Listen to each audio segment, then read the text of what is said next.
Bu Sri Mulyani misalnya, walaupun mereka bergesekan dengan Pak Jokowi, tapi kalau di sidang MK, saya yakin bisa jadi Bu Sri Mulyani tidak mau dia digiring bahwa dia adalah pendukung dari PDI Perjuangan, bahwa dia adalah barisan dari pendukung PDI Perjuangan.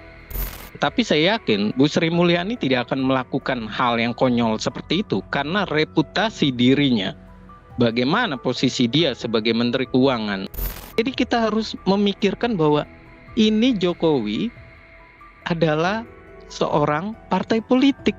Dia dicalonkan oleh partai politik dan dia kader PDI Perjuangan. Jadi nggak mungkin politik bansos bisa dikatakan tanpa keterlibatan PDI Perjuangan. Selamat malam, Tribuners. Program Tribuners on Focus malam hari ini kembali membersamai Anda bersama dengan saya Nila Irda.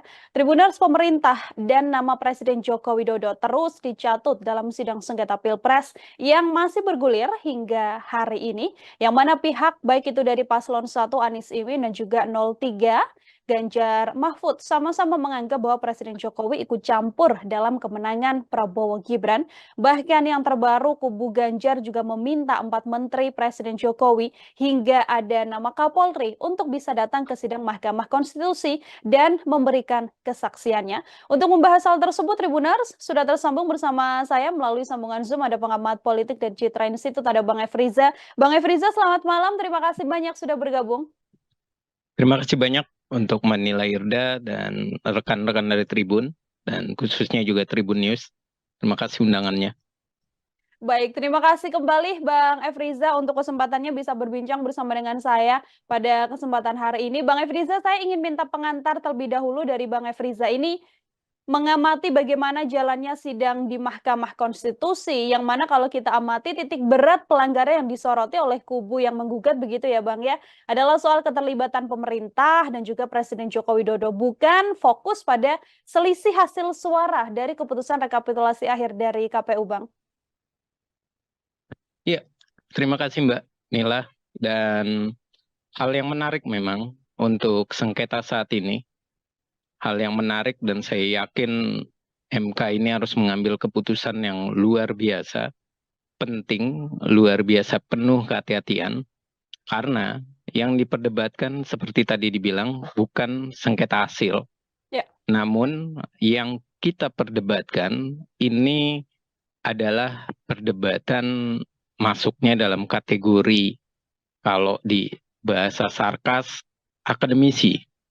Jadi ini seperti layaknya PHPU atau sengketa dari hasil Pilpres, yang hadir di sana itu lebih kepada narasi atau bahasa-bahasa yang inilah narasi akademisi tentang kecurangan, tentang tidak etis, tentang usaha diskualifikasi. Namun kita melupakan bahwa satu sisi MK ini harus benar-benar berhati-hati karena pertama, narasi ini adalah narasi persepsi, asumsi, opini. Nah, ini yang perlu kehati-hatian. Dan yang kedua, MK juga harus hati-hati. Persepsi ini tentu saja harus disertai alat bukti, bukan ngawang-ngawang, bukan imajinasi. Dan yang ketiga, kenapa harus ada alat bukti? Karena kalau seandainya ada diskualifikasi, MK menjadi lembaga yang satu sisi bukan saja mengabaikan konstitusi, mengabaikan demokrasi, tapi sisi yang lain MK menjadi lembaga yang melegitimasi, menggagalkan legitimasi masyarakat. Kenapa? Karena perbedaannya cukup jauh. Sekitar 50 juta suara. 50 juta suara harus diabaikan, harus disingkirkan, yang mereka sudah memilih Pak Prabowo Gibran dengan persepsi saja, imajinasi saja. Bahkan kalau kita bahasa sarkas, jangan sampai MK melegitimasi suara rakyat untuk kepentingan para calon capres yang tidak negarawan. para capres yang tidak siap kalah, para capres yang tidak mengerti ini sekedar kompetisi, bukan rival. Harus dihargai demokrasi itu sendiri. Seperti itu, Mbak, Oke, jadi narasi memang pendahuluannya. baik, terima kasih Bang Efriza. Artinya memang MK harus sesuai dengan jalan atau ranahnya begitu ya untuk melihat bagaimana perselisihan yang terjadi dari pihak penggugat maupun yang kemudian tergugat ini agar supaya nantinya penyelesaiannya adalah penyelesaian yang juga menguntungkan bagi pihak-pihak termasuk juga masyarakat yang sudah menjatuhkan pilihan pada 14 Februari seperti itu. Ini kalau kita amati Bang Efriza, campur tangan Presiden Jokowi begitu ya, dibahas berkali-kali dalam sidang oleh paslon 01 dan juga paslon 03. Kalau kita amati juga ada kaitannya soal bansos yang kemudian dibahas, soal PJ kepala daerah yang juga dibahas, sampai dengan sosok Gibran Rakabuming Raka yang disebutkan adalah seorang putra dari Presiden Joko Widodo. Apakah hal ini kemudian layak untuk dibawa ke ranah MK kalau dari analisa Bang Efriza? Ya, ini adalah suatu hal yang tadi saya perlu tekankan atau garis bawahi. MK harus hati-hati membuktikan hal tersebut.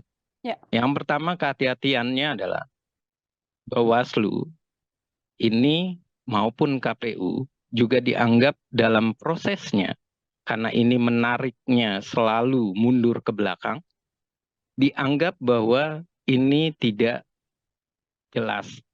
Ini ada kepentingan pemerintah. Pertanyaannya adalah, mereka siapa yang milih? Mereka yang milih tentu ada pemerintah dan juga ada DPR. Nah, kalau mereka dipilih dan mereka dinarasikan sebuah kecurangan, artinya apa? Ini ada hal yang memang sudah seperti by design, tapi bukan versinya pemerintah, tapi versi pemerintah dengan partai politik saat itu, penguasa partai politik saat itu, ya tentu PDI Perjuangan. Itu yang perlu kita garis bawahi. Satu, kalau seandainya narasinya kenanya atau diarahkan kepada institusi proses penyelenggara pemilu dalam hal pemilihan mereka. Yang kedua, kalau diarahkan kepada keputusan MK, lagi-lagi keputusan MK pada dasarnya juga ada hubungannya dengan DPR, dengan pemerintah, dan mengapa mereka hanya diam saja ketika misalnya PKPU dibuat, dan mengapa mereka mengabaikan hal tersebut, tidak merespon. Lagi-lagi, ini menjadi pertanyaan, adakah memang ini kesepakatan bersama? Kongsi jahat bersama, bukan hanya pemerintah, tapi juga partainya sendiri. Nah, ini perlu menjadi catatan. MK perlu hati-hati melihat ini. Dan berikutnya adalah, kalau ditanya soal bahwa ini adalah permainan bansos, bansos itu tentu bisa besar. Itu karena apa? Karena disetujui di parlemen. Kenapa? Karena semua pada setuju. Dan berikutnya, apakah bansos ini bisa menjadikan sebuah argumentasi bahwa masyarakat ini memilih karena bansos? Saya rasa tidak. Sudah banyak penelitian, hasil riset. Yang pertama membuktikan bahwa adanya asas langsung umum bebas rahasia, luber dan jurdil. Bagaimana cara membuktikannya? Di dalam sebuah pemilihan umum, apakah dipotret? Nggak boleh membawa foto. Lalu bagaimana caranya? Intimidasi para pejabat daerah. Seperti itu. Apakah para pejabat daerah itu konsisten selalu mendukung pemerintah? Nggak juga. Bisa jadi mereka mencari aman, zona nyaman. Mereka memilih untuk mengiyakan tapi tidak menghasut masyarakat atau mengintimidasi masyarakat. Dan berikutnya, apakah politik bansos ini kemudian orang yang sudah suka dengan 01 tiba-tiba merubah pilihan ke 02? Saya rasa juga tidak. Karena masyarakat kita bukan masyarakat yang menerima duit misalnya sebesar 300.000 ataupun 1 juta lah. Kalau seandainya mau ditaruh besar gitu. Kemudian ia mengabaikan pilihan. Enggak juga. Dan berikutnya, yang menjadi pertanyaan, yang menggelitik adalah, Yang nyeleneh adalah kalau memang bansos itu menjadi penyebab masyarakat memilih calon-calon atau memilih Gibran dan Prabowo, pertanyaan nyelenehnya adalah programnya Ganjar sama Anies kemana? Nggak diperhitungkankah oleh masyarakat? Nggak menarikkah? Rekam jejak Anies sama Ganjar kemana? Nggak masuk logika kah di masyarakat? Nah ini yang harus diperhitungkan bahwa masyarakat juga rasional. Masyarakat bisa melihat mana yang layak dan mana yang tidak. Dan kalau kita baca lagi, ada perbedaan antara eksekutif daerah saat Pak Jokowi menjadi gubernur, kemudian menjadi presiden, itu karena dianggap berhasil. Sementara Pak Anies dengan Pak Ganjar, itu karena mereka dianggap gagal. Lalu, apakah rekam jejak kegagalan mereka yang ada di media itu tidak dibaca oleh masyarakat kah? Atau masyarakat dianggap buta dan tuli, bodoh? Seperti itu terus narasinya? Saya rasa tidak. Dan ini membuktikan bahwa jangan sampai narasi-narasi yang masuk di MK, narasi akademisi, itu seperti menggambarkan bahwa masyarakat kita adalah masyarakat terbodoh untuk memilih saja. Dia tidak bisa menggunakan otaknya. Dia tidak punya TV, dia tidak punya YouTube, dia tidak nonton debat capres. Kalau sampai seperti ini narasinya, 50 juta orang, dan bahkan sudah dinyatakan dalam hasil survei, dalam hasil media, bahwa 50 juta orang yang menerima itu bukan hanya kubu 02, tapi juga kubu 01 dan 03. Lalu kemana mereka? Konstituen mereka kemana? Nah ini adalah bukti bahwa pada dasarnya politik bansos ini narasi yang sumir. Bahkan kalau 2009 kita tarik, di eranya Pak SBY, bansos itu lebih gila. Diturunkan BBM, satu sisi, kemudian bansos dikasih, kemudian apa yang terjadi?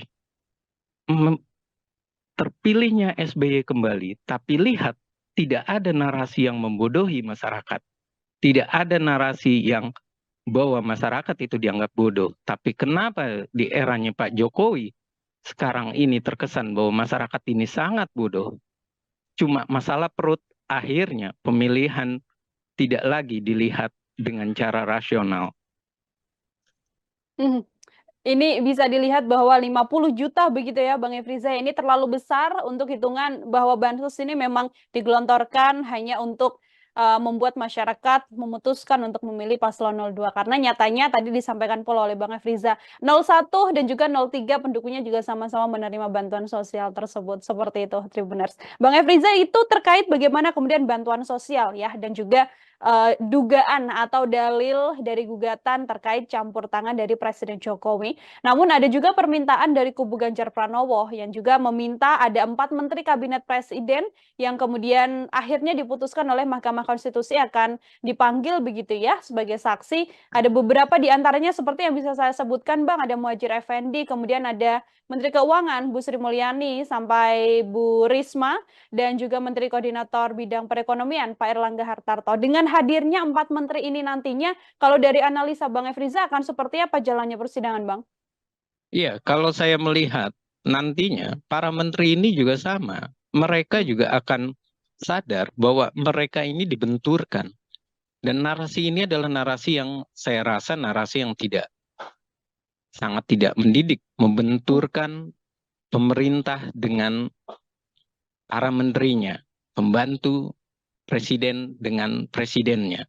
Dan saya rasa mereka pasti narasinya adalah mereka bekerja, mereka mengambil keputusan, pengambilan keputusan maupun alokasi nilai di dalam politik, itu semua dilakukan secara bersama-sama, kesepakatan bersama. Jadi kalau mereka dilihat bahwa mereka adalah kubu dari pasangan 01, kubu pasangan 02, ataupun kubu yang menguntungkan 03 sekalipun, saya rasa mereka juga objektif, mereka punya independensi, dan mereka tidak mau kayak Bu Sri Mulyani misalnya, walaupun mereka bergesekan dengan Pak Jokowi, tapi kalau di sidang MK, saya yakin bisa jadi Bu Sri Mulyani tidak mau dia digiring bahwa dia adalah pendukung dari PDI Perjuangan, bahwa dia adalah barisan dari pendukung PDI Perjuangan. Walaupun misalnya dalam saat pemilihan umum dia memakai baju hitam, artinya berkabung seperti yang waktu itu dinarasikan bahwa demokrasi kita berkabung. Tapi saya yakin Bu Sri Mulyani tidak akan melakukan hal yang konyol seperti itu karena reputasi dirinya, bagaimana posisi dia sebagai Menteri Keuangan. Dan ini tentunya lagi-lagi kita harus berbicara bahwa politik bansos ini bukan hanya dilakukan di eranya Jokowi periode keduanya saja. Periode pertamanya pun dilakukan, dan ini pun yang melakukan dan yang berkuasa adalah PDI Perjuangan. Jadi kita harus memikirkan bahwa ini Jokowi adalah seorang partai politik. Dia dicalonkan oleh partai politik dan dia kader PDI Perjuangan.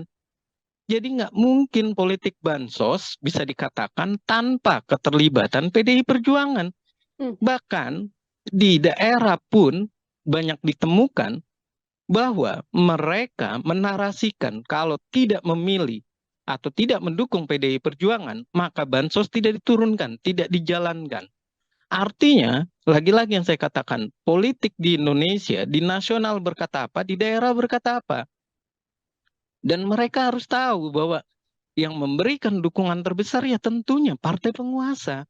Yang memberikan jalan pemerintah mengambil keputusan ya tentunya penguasa politik. Dan jangan salahkan pula bahwa mensosnya itu adalah mensos PDI Perjuangan.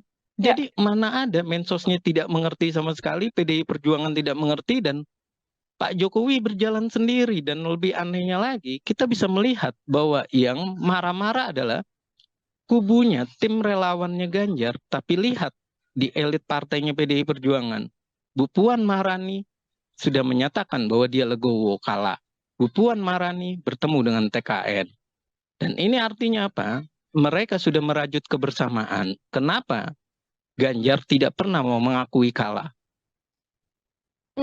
Artinya dengan hadirnya 4 menteri dari Presiden Joko Widodo yang diminta oleh tim hukum dari Ganjar Mahfud ini, Bang Efriza, sedianya bisa menjadi blunder dan justru merugikan sendiri bagi pasangan Ganjar Mahfud dan bisa menguntungkan paslon 02 karena benar-benar tidak ada kaitannya antara menteri-menteri dan juga kinerja Presiden Jokowi dengan kemenangan Prabowo Gibran? Iya, tentu tidak ada kaitannya. Sekarang apa kaitannya Bu Sri Mulyani? Apakah Bu Sri Mulyani ini orang partai? Tidak juga kan. Apakah Bu Sri Mulyani yang meng-ACC hitung-hitungan ekonomi seperti itu? Kemudian Bu Sri Mulyani bagian dari memberikan intimidasi, memberikan arah bahwa seperti ini yang akan dilakukan oleh pemerintah. Saya rasa juga tidak. Begitu juga PJ-PJ yang dibangun oleh pemerintah. Saya rasa mereka juga sadar bahwa mereka nantinya punya kans untuk maju menjadi gubernur atau wali kota atau bupati, dan saya yakin mereka juga tidak mau untuk mengambil posisi dirinya ini dalam posisi yang rekam jejaknya nanti hitam, nanti kelam, nanti buruk. Dan ini adalah pertarungan, bukan sekedar pertarungan soal kecurangan pemilu ada atau tidak, tapi pertarungan soal nama baik. Nama baik mereka, kinerja baik mereka yang dipertontonkan, diolok-olok hanya untuk memenangkan orang-orang yang tidak move on. Hanya untuk memenangkan orang-orang yang tidak mau menerima legitimasi masyarakat. Kalau bahasa Tiongkok adalah orang yang kalah tidak perlu meraih simpatik masyarakat. Karena memang masyarakat yang tidak mau mereka menang. Harusnya itu disadari oleh mereka. Oke, yang memang sudah kalah tidak harus mencari simpati karena memang tidak dipilih begitu ya Bang Efriza ya oleh masyarakat untuk berkesempatan memimpin Indonesia selama 5 tahun mendatang, seperti itu. Jika kita lihat bagaimana kemudian tuntutan atau gugatan-gugatan dan dalil yang disampaikan paslon 01 dan juga paslon 03, Bang Efriza, sampai kemudian terus berulang narasi Presiden Jokowi campur tangan, ikut campur, apakah kemudian berkemungkinan MK ini bisa condong berpihak pada penggugat atau justru narasi-narasi yang didalilkan oleh 01 dan 03 ini semuanya akan terbantahkan dan tidak membuahkan hasil kalau dari analisa Bang Efriza? Ya, kalau saya lihat inilah pembuktian MK. Mhm. Sampai sejauh mana mereka benar-benar bisa menunjukkan independen. Mereka mengawal konstitusi, mereka mengawal institusi. Kenapa? Karena sekarang ini dengan tidak adanya Pak Anwar Usman, pamannya Gibran, itu Ya. diharapkan sekali bahwa MK memenangkan mereka. Nah, menjadi pertanyaan, menjadi menohok oleh kita, bahkan kalau perlu kita menjadi opini publik, bahwa MK harus membuktikan kalau gugatan ini dikabulkan, didiskualifikasi, apakah MK benar-benar independen atau jangan-jangan perlu kita ajukan ke MK bahwa MK ini sudah berpihak kepada 01 dan 03. Karena apa? Ini pertarungan antara MK menjadi mengawal konstitusi, menjaga institusinya, dan menjaga suara rakyat.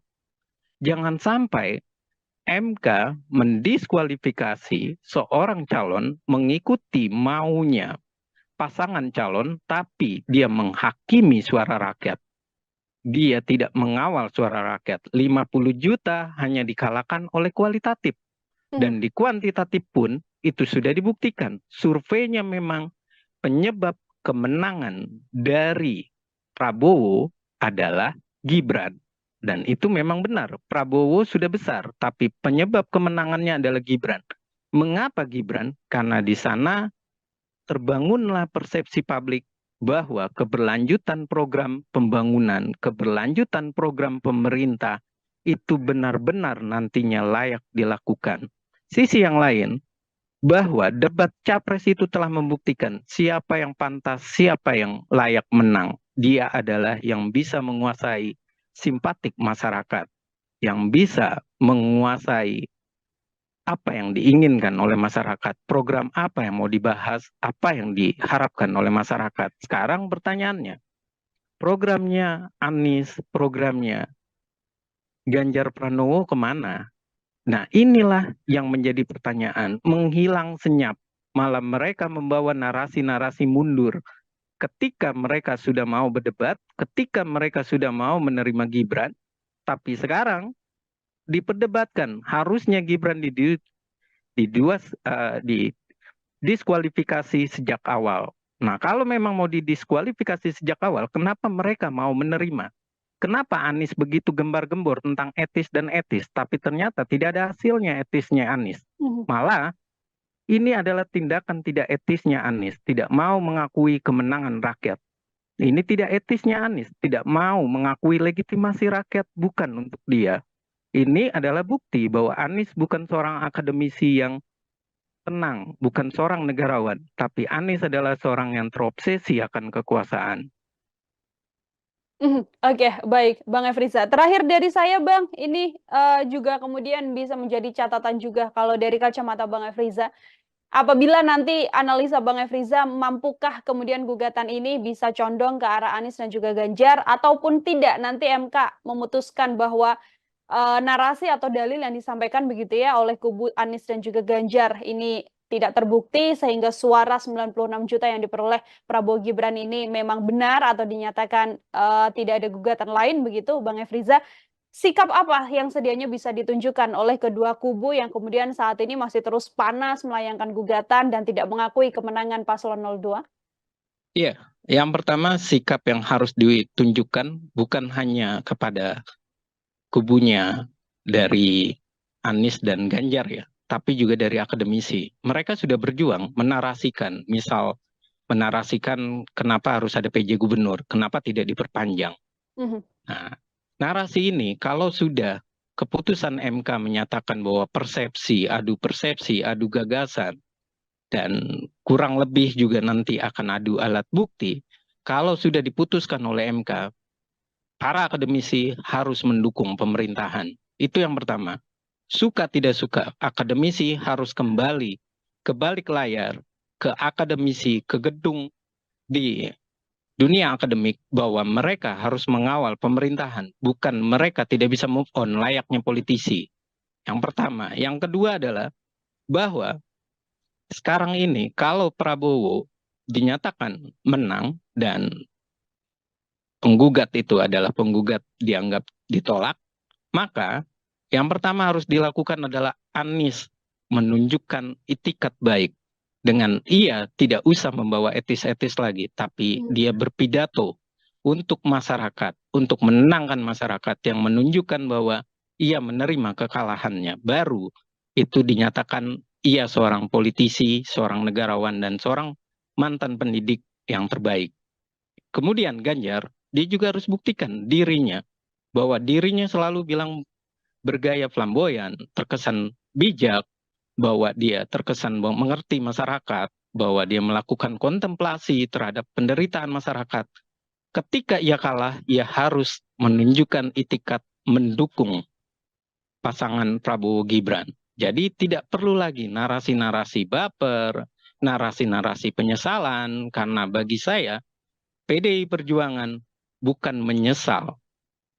Semestinya ketika Gibran maju di Cawapres maupun sebelumnya di Pilkada.